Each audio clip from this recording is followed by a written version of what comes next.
అందరికీ నమస్కారం అండి. అంతర్జాతీయ యోగా దినోత్సవ సందర్భంగా ఇవాళ ఇక్కడ స్పోర్ట్స్ ఎరీనాలో గవర్నమెంట్ ఆఫీషియల్స్, స్టూడెంట్స్ అందరితో యోగా మెడిటేషన్ ప్రాక్టీస్ చేయడం జరిగింది. ఇవాళ సమాజంలో ఏంటంటే వెస్టర్నైజేషన్ పెరిగిపోయి మన ఇండియన్ కల్చర్, ఇండియన్ హిస్టరీలో ఉన్న ఎన్నెన్నో మంచి ప్రాక్టీసెస్ మర్చిపోతున్నాము. అయితే ప్రపంచవ్యాప్తంగా యోగా విలువ ఏంటనేది విపరీతంగా గత 10 సంవత్సరాల్లో పెరిగిపోయినట్టు మనందరం చూస్తున్నాము.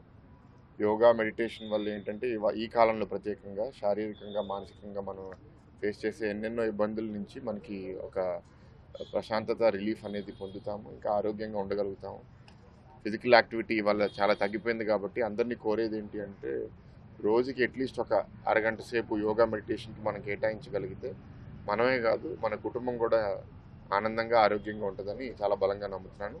ఈ యొక్క యోగా దినోత్సవమే కాదు, ప్రతిరోజు అందరు కాకపోయినా కొందరు అది స్టార్ట్ చేస్తే వాళ్ళని చూసి ఇంకా మిగతా వాళ్ళు ఇన్స్పైర్ అవుతారని ఇక్కడ అందరితో మాట్లాడడం జరిగింది.